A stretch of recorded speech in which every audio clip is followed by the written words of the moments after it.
ఏంటో చిన్నోడా? అదేనా శివ కూడా వాళ్ళ చెల్లెలకి సంబంధాలు చూస్తుండంట.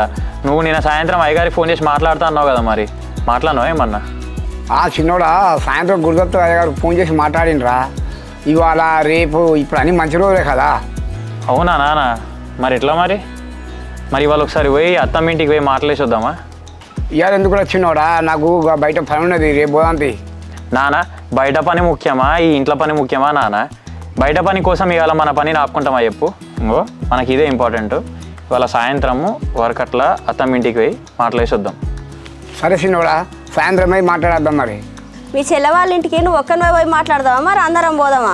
అరే ఆయన దూరపులానే మా చెల్లెనే మంచి సైడ్ ఉంటుంది. నువ్వు చిన్నోడు మన ముగ్గురు పోయి మాట్లాడదాం. పెద్దోడు ఎందుకు కానీ నాన్న, ఇప్పుడే మీరు అందరు పోయి మాట్లాడేందుకే అసలు